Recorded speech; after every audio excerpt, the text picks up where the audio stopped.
Why, hello, hello, I do declare. This is...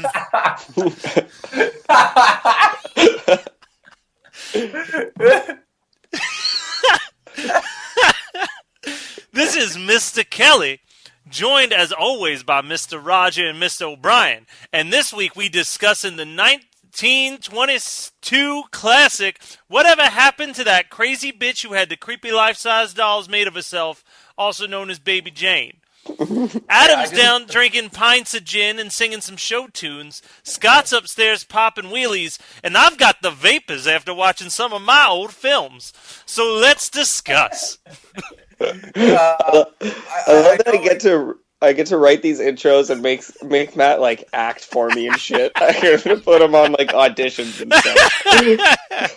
I'm pretty sure that Matt is going to quit horror movie night and go do RuPaul's Drag Race. Welcome to Horror Movie Night. We are discussing Whatever Happened to Baby Jane, the movie that I actually picked for us to watch, much to the constant berating from Scott and Adam that it would be a terrible pick. And Adam still might have hated it, but I get the vibe that Scott has changed his opinion of this film after actually watching it. Are we correct in that assumption, Scott? I don't want to talk about it. Okay. I don't want to talk about those bad things. Should all of us do the whole episode as Southern Bells? This whole podcast is just us doing a crazy Bette Davis impression. Please. And it'll be every female listener at home going like, "Oh Lord, I do declare, you're giving me the vapors." Oh God, the giving me the vapors needs to come back in the normal No, that vernacular. just means that it makes you have to fart, right? That's fine. There's plenty of things that give me the vapors then. Most of what I had for lunch today. Was it the free taco bar this No. Today I brought in a turkey sandwich. But, all right. So, the movie begins... No. Let's talk more about your lunch today. It might make for a better episode than what we're doing for. All right. The film begins in 1917 with Baby Jane Hudson, a star of vaudeville, performing her song, "I've Got a Letter for Daddy," while her sister Blanche is being overlooked by her father. Then we immediately jump to 1935, where both of the sisters are movie actors, but Blanche is the star, while Baby Jane is constantly films are constantly flopping, which leads to her drinking heavily. And one night, while returning from a party, they're involved in a car accident that leaves Blanche paralyzed. Now we flash to present day, or 1962, and the wheelchair-bound Blanche and Jane, who is aged terribly, live together in a mansion. Blanche is unable to leave the top-floor bedroom, but befriends the cleaning lady Elvira. Elvira is concerned about Blanche's well-being, sensing Jane's signs of mental illness. When Jane finds that Blanche has been planning to sell the house, she removes the phone and kills Blanche's parakeet, and then later serves it to Blanche on a dinner tray. Jane fires Elvira and begins to starve Blanche, while Jane puts out an ad looking for a piano player in the hopes of returning to the stage. This is when she meets a pianist named Edwin, and they begin rehearsing, including the most bizarre sequence, which we'll get to later, but Baby Jane, all grown up, still sings "Letter for Daddy," and it's fucking awesome and terrifying at the exact same time. If you've seen this movie and you've heard that song, you would hope that you would never see it in a scene that had weird sexual tension between an elderly woman and an obese man. Yeah. You would hope that you wouldn't have to see that. But Jane ties Blanche to the bed and then kills Elvira when she tries to free Blanche. Jane then plans to flee with her sister when Edwin arrives and discovers the weakened Blanche, and he flees to the police while Jane takes Blanche to the beach. Blanche confesses that she was the reason for the car accident as she was trying to run Jane over and missed, but knowing that Jane was drunk, too drunk to remember what happened that night, she let Jane believe that she was the one that was driving. Jane responds with the creepy response of, "And to think all this time we could have been friends." Yes. The police arrive and go to check in on Blanche, but Jane is completely lost mentally at this point and believes that she's actually getting attention for people recognizing her as the child Baby Jane, and starts dancing, and we are left to wonder if Blanche is ever found and whether she lived or died on the beach. So I picked this movie. I've been thinking about picking this movie ever since I picked Sunset Boulevard, because I truly believe that both of those films, for different reasons, are some of the most unsettling black and white films of that particular era. I have a very distinct memory of when I was in a film class in college, the same class that we watched Sunset Boulevard. That was like the main film that we were focusing on. But the way the class was designed was it was a 2.5-hour class, and we would spend an hour discussing what we were going to be looking for in the movie that we were actually going to watch. And we used a lot of clips from Whatever Happened to Baby Jane as examples of what to look for in Sunset Boulevard, as far as the gothic approach to the mansion and all that. And we saw the sequence when Baby Jane says, "We've got rats," and then the tension that builds as you kind of know what's going to be on the dinner tray, but you're hoping that that's not what's going to be on the dinner tray type thing. Also, when Jane comes up and laughs at Blanche for not eating her actual dinner because she was paranoid that it was going to be something even more horrible than her dead bird, that's been out for a fucking day. How does she not get sick and die? I don't know. That was what broke my suspension of disbelief, because really this movie is completely believable. This movie, I think, is just a very... again, I can understand if people try to argue that it's not a horror movie. And, I mean, there's not, does it have a Freddy Krueger killing people in their sleep? No. But you have a very seriously disturbed, mentally ill human being that is not getting the proper treatment and is literally torturing her sister in ways that, in my mind, are far more horrifying than anything that happens in a Saw or Hostel film. Because it's not about the shock value. It's about, like, you put yourself in Blanche's position, and it is... You're trapped. You cannot leave. Also, it's like, I think that it was like disturbing until she's tied up and like unconscious and or like not being fed and even given water or a bathroom for like 4 days after Elvira gets killed. Yeah. That's really fucked up. Like, this movie is, first of all, I'm going to say this movie is at least a half an hour too long. Yes, no, it's an hour and 2 hours and 13 minutes, which it could be a smooth hour 50. Right, and this movie though, at 2 hours and 15 minutes in 1962 must have felt like a fucking eternity. So, I mean, it felt like an eternity when I was watching in 2015. But you also forget that was also time for like those 3.5-hour epics that were coming out, like the Ten Commandments and Ben-Hur and Spartacus and stuff. Yeah, okay. I guess I just think about like all the B horror that I know and love from the late 50s, early 60s, and that was all an hour long because they didn't have the budget for 2.5 hours. Exactly. The other thing that's really interesting about this movie is the real-life feud between Bette Davis and Joan Crawford, which continued into the actual movie. And past the movie. And past. So I can't believe that they actually got them to fucking do it. Yeah. They must have been so hard up for work, because they're both fantastic actresses. This movie would not have worked for 2 hours and 15 minutes if they didn't have two of the greatest film actresses of the Silver Age of movies. And so, like, or I guess that would be Golden Age if you're considering like talkies. So I don't know if you're going to get to this, but yes, they hated each other before they did this movie. And when you watch this movie, you think, okay, Bette Davis was definitely the crazier of the two. Nope.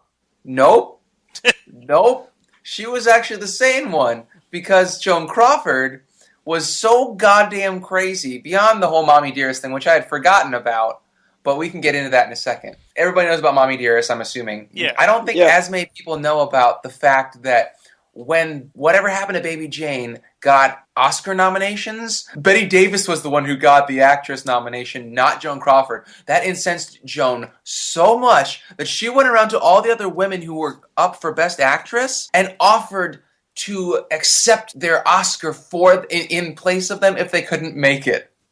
So Bette Davis didn't get the Oscar for Whatever Happened to Baby Jane. Someone else did. I can't remember who it was. And she couldn't make it to the Oscars.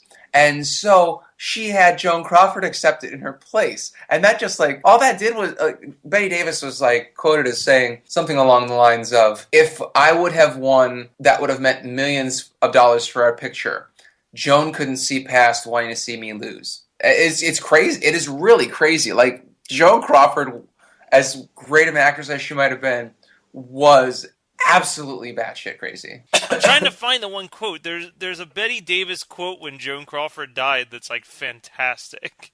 Bette Davis said it when Joan Crawford died? Yeah. Well, I wouldn't believe that Bette Davis was the bigger woman, but you can totally dash that with this quote here in a second. Well, no, if I can find it. But while you're looking for that, I was going to say one other thing about them. The reason that Bette Davis was so upset about that is that both of them were so hard up for their careers that when they accepted doing whatever happened to Baby Jane, they both got profit sharing. They took a lower salary and profit sharing. So basically, Joan Crawford's ego was so much so that she couldn't get past how much she hated Bette Davis in order to actually make money on this film. All right, here was the quote. When she found out that Joan Crawford died, she was quoted in saying, "You should never say bad things about the dead. You should only say good. Joan Crawford is dead. Good." Bette Davis was as much a cold bitch as Joan. Like, Joan Crawford might have been crazier, but Bette Davis went around telling everybody that the last scene on the beach, Joan Crawford stuffed her bra. She had push-ups so that her breasts would look larger when she was lying on the ground. And she said that during the scene where she had to trip over her and fall on her, it was like falling on two inflated footballs was the experience. So they were really slapping each other. They were doing Bette Davis kicked her in the face. She kicked her right in the fucking face. There's a take in this movie where you can see it happen, and she kicked her for sure. But to be fair, I mean, and not to say that Joan Crawford doesn't do a fantastic job, Bette Davis definitely deserved the nomination. She goes above and this is one of the creepiest performances I've ever watched. Just the way that switch changes on and off between this aged, cranky, miserable person, and all of a sudden that same person, but with this very childlike 6-year-old look in her face with the bright eyes and the big smile, she doesn't get where she is. And I think that's what I love about that second performance of I've Got a Letter for Daddy, is it's just so freaky because you're literally looking at a woman in her 60s, and the way that she's acting and dancing it's like you're looking at that 8-year-old all over again, and mentally she seems like that 8-year-old all over again.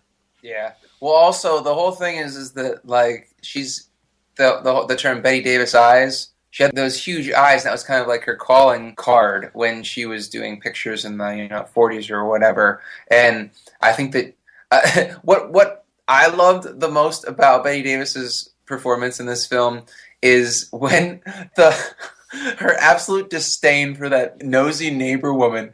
She comes over and she's like, yeah. She's just so I love it. I mean, this is a great film, but definitely put the fucking brakes on picking these movies for a horror movie night, because I know this was before we were technically horror movie night, but this and Sunset Boulevard are really two sides of the same coin, man. This one's at least a little bit more campy and got a little bit more black comedy mixed in there than Sunset Boulevard, which was very serious. Yeah, that podcast was rough. Yeah, that will not ever be a retroactive episode. No, well, we were like, why'd you pick this, Matt? And you're like, well, I watched it in a film class, and we're like, oh my god, would you relax, for fuck's sake? Ted Mosby moment ever.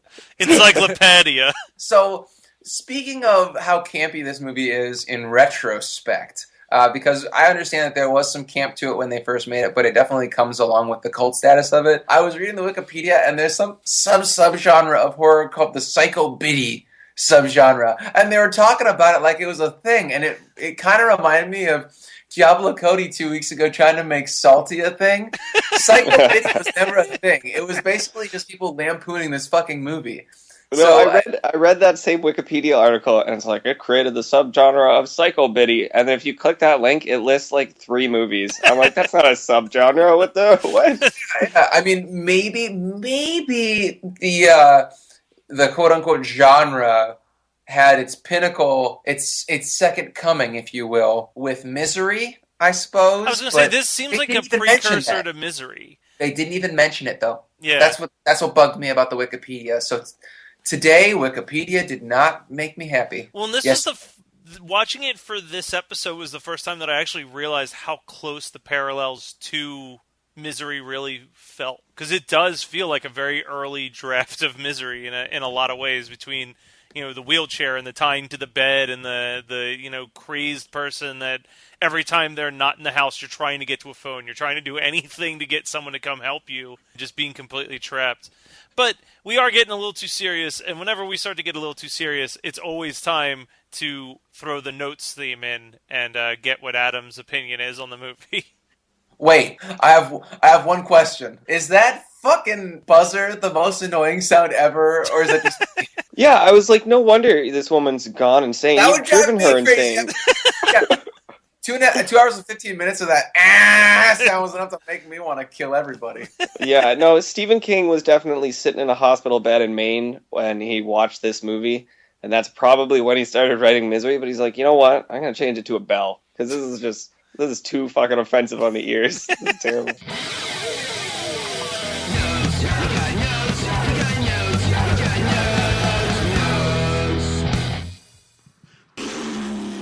Notes for Baby Jane.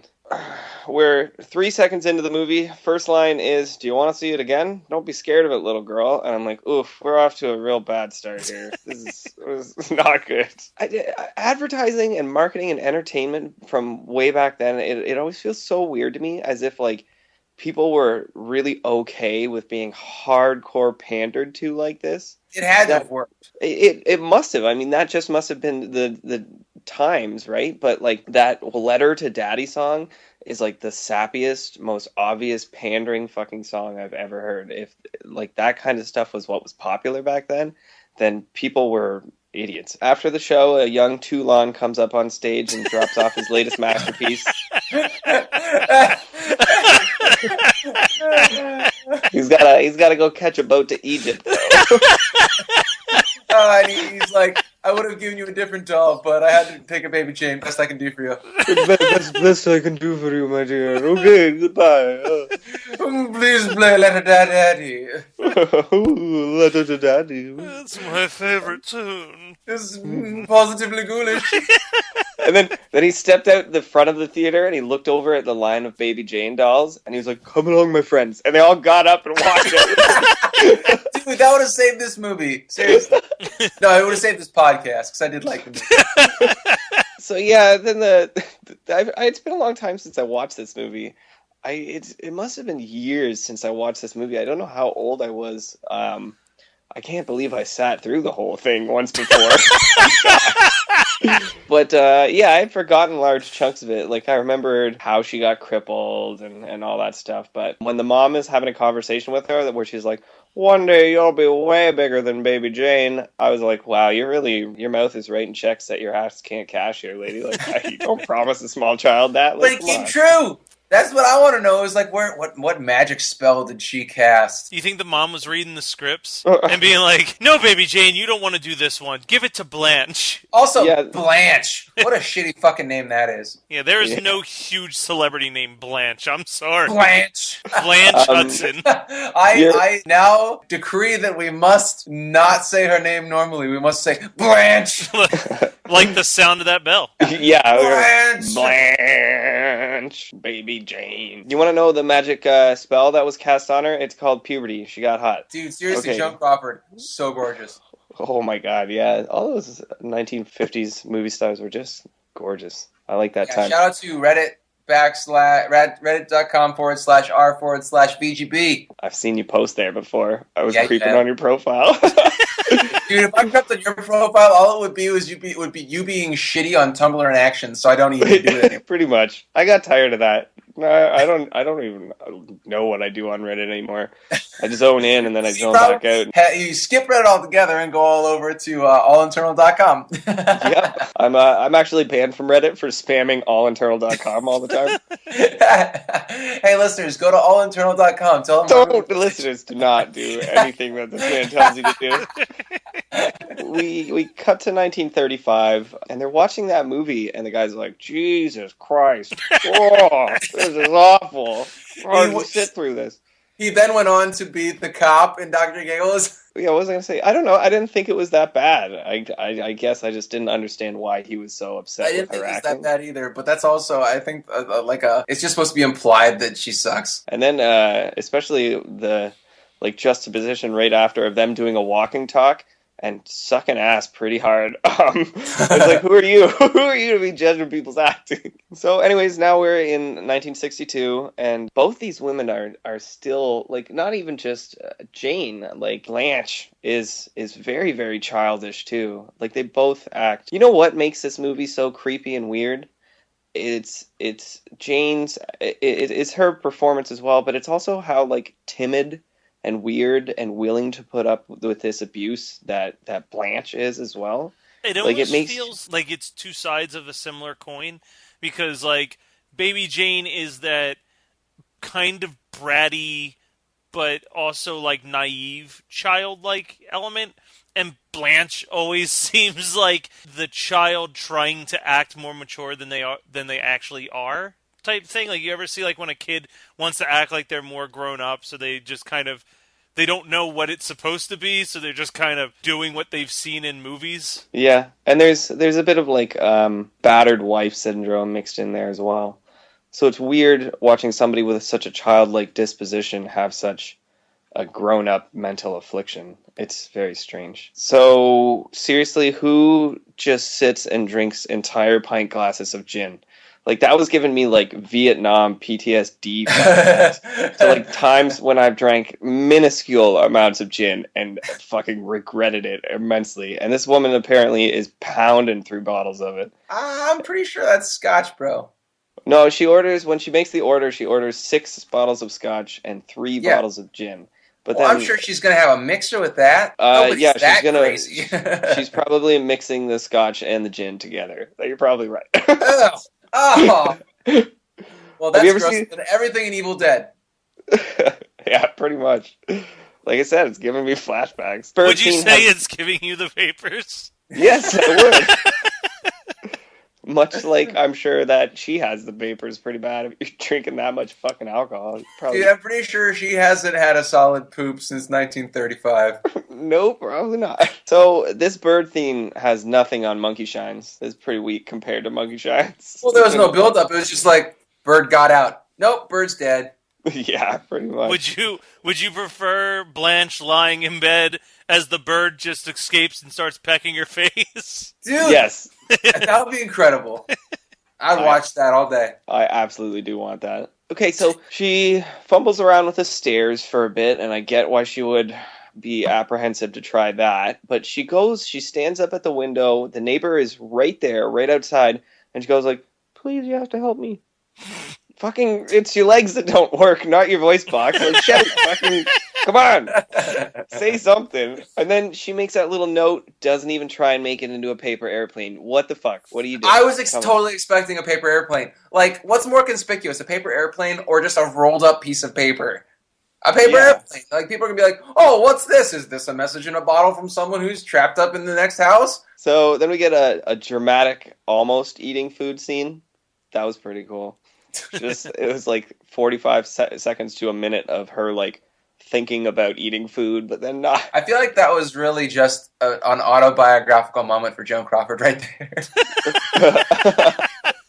That joke's a little more subtle. I hope our listeners appreciate it. Yeah, it's no smacking me. Yeah, all this shit with the musician is unbearably awkward. Again, that reminded me. I had to say something. That dude is fat as fuck for 1962. Like, yeah, that's why like a normal American right now. But in 1962, that dude was morbidly obese. I bet he didn't live 5 years after this movie was made. That's what I'm saying, man. Like, I called him obese earlier, and I mean, to look at him, you'd be like, no, but that's by today's standards. By 1962 standards, that guy was real fucking heavy. Also, I love how they called Bette Davis fat in this, at the very beginning, before you even see her. They're like, oh, that fat, angry old woman, or something like that. It's like, oh, shit. Yeah. Bette Davis, man. You don't talk shit on Bette Davis. No, you don't. Well, both those women, those scenes with that mother and daughter were so fucking stupid. You know that daughter was actually Bette Davis's daughter. Yeah, I know. She wrote an autobiography that's similar to Mommy Dearest. Oh, for real? Yeah. But she's probably just trying to cash in. That liar. Yeah, well, she certainly wasn't going to make it very far in her acting strengths. She was god-awful, man. Like, as much as the two main actors in this movie really do carry it through very well, everybody else is... I don't know. I guess that's just the 60s again. Except for that dude, that black dude that is working in the hot dog stand Man, he kills it. It's cops, No. man. How do you ever figure them? So yeah, as we've spent so much time with this character, like watching her regress into childhood, that by the time that the musician gets introduced in, and there's like a strange sexual tension between them, it's really fucking uncomfortable to watch. Like, she wants to take him out to dinner and spend all this time with him and stuff. Everybody in this movie is very much so close talking each other. Like, they're always right up against each other's bodies when they're talking. And that really just weird. It was making me feel uncomfortable in my personal space. I was like, oh, back the fuck up. Jesus. I'm never going to be happy when a character named Elvira dies. That's a fact. So I was pretty bummed out when Elvira died there. I was really excited to see actual Elvira, like, whirl in the bedroom, be like, I'm here for your bedpan, or something. I don't know. That's your Elvira impression? I'm here for your bedpan. Have you ever actually heard Elvira speak in anything? She talks? Wait, was there 2 reasons why you liked the Elvira movie? There's 3, but yes. So, dead batteries are no friggin' joke. Dead batteries are no friggin' joke. Dead batteries, they're no joke. You know what's no joke? Dead batteries. That's right. Are dead batteries a joke? I don't know. I'll have to get back to you on that one. I'm not sure. Yeah, at the end of this movie, Joan Crawford looks rough, man. She really does look like emaciated and like she's going to fall apart at any minute. So they did a pretty good job with that makeup there, which I can only imagine to do in black and white would be difficult. She probably had all sorts of weird colors caked on her face so that when it came through black and white, it would look proper. The ending's just depressing. This whole movie's just depressing. Thanks, Matt. Really appreciate it, but no problem. I don't know. It's like a good movie, but I don't ever want to watch it. I guess, I don't know. So would you relate similarly to how Matt and I felt after watching that abomination that was the thief, the cook, the wife, and her lover? Because, yeah, I never want to watch that again either. One of these movies is easier to remember the name of. Yeah. Guess which one I will be talking about more often. The cook who thiefed the wife for his lover. I don't know. Where in the first 3 seconds, somebody's getting dog shit smeared all over him. Okay, well, you can put that in there. There's Baby Jane at least builds up to that. Where was the dog shit eating scene? If they had pulled just a pink flamingos and had somebody at the end of the credits eat a thing of dog shit. You don't have to watch I mean, Bette Davis already almost looks like Divine in this movie anyway, so... I would argue that it's the other way around. But hey. Yeah, so final synopsis, I guess, like I said, it's a good movie. It's certainly not a fun movie. Even though there are entertaining bits, it's never really fun. There's always this sort of just intruding sense of unhappiness and dread watching it. You can't imagine that the story of these 2 women is going to end happily in any way, shape, or form, right? So you're just kind of always expecting the hammer to drop. So yeah. All right, real quick before we jump into what we watched this week, I just got to ask you guys real quick. Did either one of you see Allison's post on the Evil Dead discussion on the Horror Club page? No, did she finally post? She posted, and the ending of the thing that she posted that I can still see is she's doing all the different plugs for her websites and whatnot, and it says, yeah, I know, I'm getting all my plugs out here, and then in parentheses, got a tampon.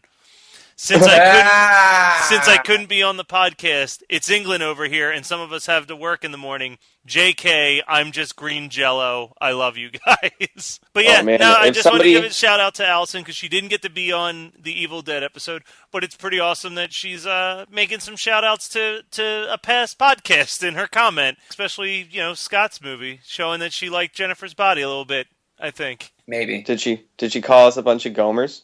No, but now we can say that Gomers must not like it. All right, so let's talk about what we watched this week. I'll go first because I only have 2, actually, and one of them's not super exciting. I rewatched The Sentinel. Such a good flick. Yeah, it's not really worth discussing though, like on horror movie night, because no, not at all. It's just not like there's a lot of shit that happens, but not a lot of comedy in it. Yeah, no. So I had to watch that for a review for Geekscape, which will probably be up by the time this episode comes out, but who knows. The more important thing was for Weird Ass Movie Night. So I have a friend, Joey, and Joey has a boyfriend named Steven. And Joey comes to Weird Ass Movie Night once in a while, and we're always like, oh, you should get Steven to come sometime. And his rule was that he would only come if we watched his all-time favorite movie, which was Mannequin 2 on the Move. Yes! So we watched Mannequin 2 on the Move. Have either one of you seen this movie before? Hell yeah, dude. Holy shit, it's so much better than the first Mannequin movie. I've never even seen the first one. The only reason I watched the second one is because it's Christy Swanson. Ugh. It's so good. It's so unbelievably, like, campy and cheesy and absurd and ridiculous. And then, it ends with Starship, Nothing's Gonna Stop Us Now, which is always good to hear at the end of a movie. But holy shit, like, I did not expect to enjoy that movie as much as I did. Wait, was this your first time? I've never seen Mannequin 2 before. Oh. And I've never seen it, but that title has me already. You had me at On the Move. Well, here's the more important thing. As of the day that we're recording this, it just got a Blu-ray release. Oh! Buying a Blu-ray player and watching it and buying a copy. I'm hoping that there is director's commentary on there, because there's so many questions that I have about the thought process behind Mannequin 2. I like that they try to explain the mannequin. Like, oh, this is how the mannequin thing happens. It's because of a jewelry from 1,000 years ago put on a peasant girl. Yes, that makes total sense. Dude, Adam, you've got to fucking watch this shit. It's fantastic. It's the most 80s film possibly made in 1991. Well, let's be fair here that, that time period is still technically the 80s. Yeah, the music videos were still all fluorescent colors. Yeah. Oh, yeah. But that's all I've got. You guys can decide which one you think has the better movie to take us out on. I didn't watch anything this week, but I have an event coming up that I'm going to tell you guys about that I think you're going to like, so I think I'm going to let Scott go ahead first. Okay. All right, well, I only have one movie that I can remember watching, because I was kind of out of it for a couple days there with that head cold of mine. But as you guys know, because we Facebook message all day, every day like little teenage girls, I rewatched Gremlins 2, The New Batch. Oh shit, I forgot that's this week that we discuss it. Yeah, oh my god. What a piece of shit. How dare you? It's so good. It's so good. I mean, listen, I probably will never watch it again. Until Adam picks it in a couple months for hard. You're goddamn right. That movie is like watching somebody just look at the screen and tell you really sarcastic jokes, and just like, but not for your benefit, just as like a big fuck you to you. Yeah. But like for their own enjoyment. Like, yeah, I mean, it was enjoyable to watch, except for the goddamn slapstick that all the. As I told you guys, I really could not handle the slapstick of the mentally deficient Mogwai. You mean whose sole reason in this movie is to be stupid as fuck?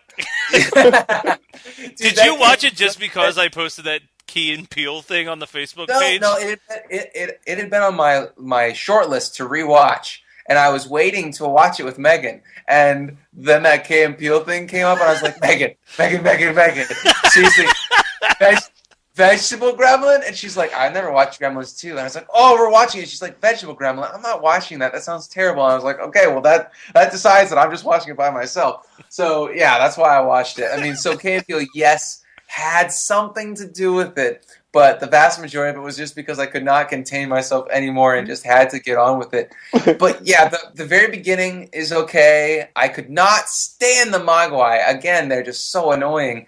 But then the Gremlins come out, and it's a gross movie. Like, I forgot how gross the Gremlins movies are, because when they have those, like, pus-filled sacks in their back with baby gremlins coming out, you're just like, man, that's just so nasty. And there's, it's just, and like, there's food flying everywhere, and there's things that melt, but also Christopher Lee is in it. It's so awesome. I didn't know who he was when I was 9 when I first watched that movie, or 8, I guess it was. And everybody just overacts the perfect amount because they knew that it was supposed to be funny. And Phoebe Cates is like, doing her whole spiel from the first movie, telling about her dad being dead in the chimney, and then but she keeps on like fucking it up, and they're just like, get on with it, you know. It's about the worst thing that ever happened on President's Day. Okay, so I have one real quick story because as Scott's talking about this, I'm remembering this happening. So I saw Gremlins 2 in theaters. I did too. Did you collect the cards? I used to. I can't find them. I wish I could. Oh, I don't have them anymore. But, I mean, I'm not the hoarder that you are. Anybody who listens to the podcast knows I like wrestling. And at the time that Gremlins 2 came out, I was still a pretty big wrestling fan. But I was like 6 when this came out. So in the scene where Hulk Hogan's in the movie theater, I looked around the movie theater to see where Hulk Hogan was. Wow. I've wondered about your mental capacity before, but not as hard as I am right now. As a child, I was just like, wait, Hulk's in the theater? Like, I'm betting I know which Gremlin Matt related to the most in that movie. But we've talked about it before. I love Gremlins 2, the new batch. And I love it just because of how, like, it is, just like Adam said, it's just someone being sarcastic at you. And it somehow is this combination of the film that Joe Dante wanted to make the least and was probably the movie he ended up having the most fun doing. Because he got this contract where he could do whatever he wanted and no one could tell him no. Man, that movie is just pure, unadulterated fucking fun. Leonard Maltin being murdered by gremlins while giving his like 1-star review on the first Gremlins movie. Like, yes. So I explained that part to Megan, and she looked at me like I was crazy.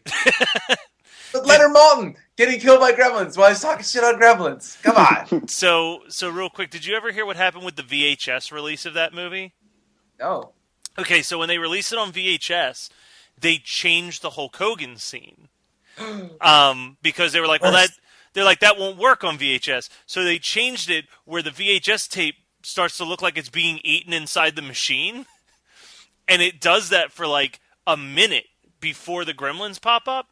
And most people never figure that out because they thought something was wrong with the tape and immediately would eject it and take it to the video store and complain. So that's why, like, it used to have to come with a warning explaining that joke to people beforehand so they knew when they were renting the movie, like, hey, by the way, it's going to do this thing. It's part of the movie. Wow. Those people are idiots because I've seen both versions and I watched, like, the VHS version on a VCR. Yeah. And I never for a minute, like, it takes maybe 30 seconds, and then, like, you see the electricity gremlin, and you can tell that they're just, like, screwing with the dials. I never for a second thought, like, is there a gremlin in my... I'm not Matt. I don't think Hulk Hogan's in the theater, and I also don't think there's gremlins in my VCR, yeah. So I don't know. But to be honest, though, the Hulk Hogan version is way better than the VHS version. That's what I rewatched. Yeah, it's great. I'm calling them the Grimsters. I used to have that whole speech memorized. Gremlins here, and it's the dude from fucking Eaton Raoul is the usher. I don't know what that is. He worked for. He's in Death Race 2000. He did all of Roger Corman's movies, so he was friends with Joe Dante through that. He's part of the annoying couple at the beginning of Chopping Mall. Yeah. If you remember in the Chopping Mall episode, we brought them up too, and you're like, I don't know who these people are. But all right, so Adam, what's your exciting thing? Well, on Friday, I'm going to be going to Kingston for all my Canadian peeps. What up, Bulge? And Miss Rich and Dawn. Why are like half the people that are OG horror club people from Canada? Yeah, I don't know. Because we're the outlet for... Adam's their outlet for a-hole-ish Canadians because it's such a rarity. They're we're not alone. I wish I wasn't so polite. I'll just let this guy be a piece of shit for me instead. But you got to listen to this podcast, Day. You won't believe what he's saying. I didn't hear him say please once. So I'm going to Kingston. I'm going to a screening of Candyman. Nice. And his name escapes me right now, but the Tony dude Todd. who played Candyman is going to be there. Tony Todd. Tony Todd, yeah. So I'm going to go to that. I'm going to check out all the booths and stuff. If you guys can think of a good question to ask Tony Todd, then I'll get up and ask it, and I'll record it too, so we can put it on the podcast. What was your least favorite Candyman sequel? Everyone that came after the first one. Yeah, there's only 2 for him to choose from anyway, I think. So yeah, I'm excited for that. I'm just excited to watch Candyman in a theater. Yeah, that's a really great movie. Like that's one of those movies so that you forget that it's like super fucking smart for a horror slasher film. It is and it isn't. It's also like entirely like about racism, and I hated that somebody pointed that out to me because I don't like it in that context. When it's about urban legends and all that stuff, it's better. But there was like this theory I read online that I'm honestly not even going to say out loud, but it made too much sense, and it's wrecked my viewings of that movie. But So wait, hold on a second. So are you telling me that beyond the brain dead thing, you also watched Candyman and didn't get that it had anything to do with racism? Because I kind of got that like right off the bat. I'm not the dumbest fuck gremlin, all right? Okay. No, I got that it had to do with racism, but it was a theory that was a lot more in depth than that about like what the never mind. I'm not gonna get into this because I'll just sound like a gigantic idiot. Okay, so quick side note, Scott, remember when you were watching all those full moon films? How could I forget? Did you watch Hideous? No, should I put that on my list of things to find? Not really, but Hideous is on my screen right now, and there is a little tiny monster straight sucking a titty on my television right now. Oh! Okay. Like imagine the monster from... Do you remember the movie Small Soldiers? I remember that like photographically. Which monster are you talking about? The one that kind of like was the leader of the monster side, not the soldier side. That was like kind of half cat-ish type thing. Yes. Yeah, Yes. That's what this thing looks like. Man, weren't you watching a movie where a giant man had sex with a woman the other week, and now you're watching that was No, don't let me say it. Not to Food of the Gods. He fucked her on some microgreens. And it was Gnaw Food of the Gods Part 2. Oh, who gives a shit? I hate you. Well, that was Whatever Happened, Baby Jane. Thank you for joining us for another episode of Horror Movie Night. Next week, we'll be talking about The Ruins, which I am not looking forward to. But Adam and Scott have both promised that it'll be a blast. So I will throw that on my Netflix queue as soon as humanly possible.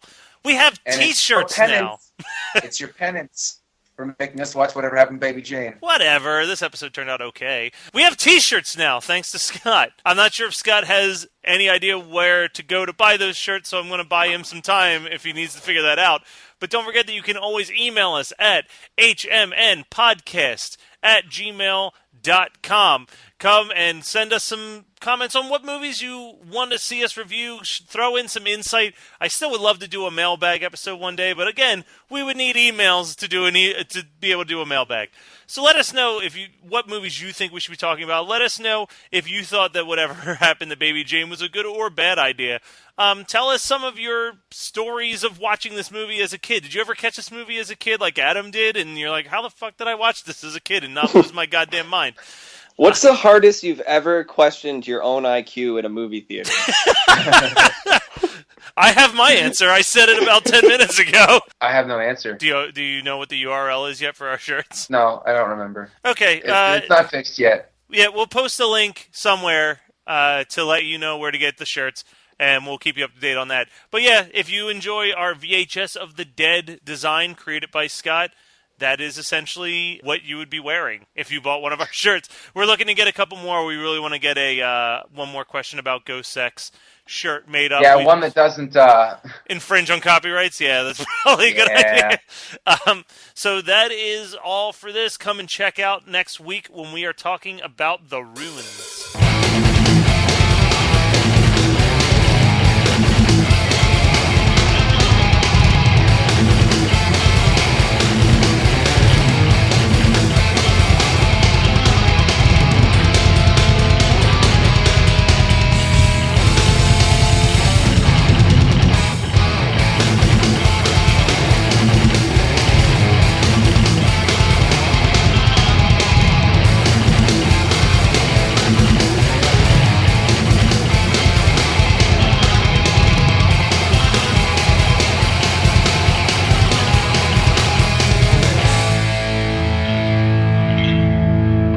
Yeah. Mommy Dearest is the one that's like no more wire hangers and shit. Yes. Right? Yep. But that's Yeah. Faye Dunaway playing Joan Crawford. Yes, but We should a real life Matt, account why don't you of. pick that next. No, I've got something awesome up my sleeve next. Don't you worry. Right now, I don't know if your idea of awesome and Adam and I's idea of awesome is the same thing. No, he's picking The Gay Divorce with fucking Ginger Rogers. That's his next pick The for Gay a horror Divorce. movie. What? Is that a real movie? Yeah, it is. Yeah. You're listening to the Geekscape Network.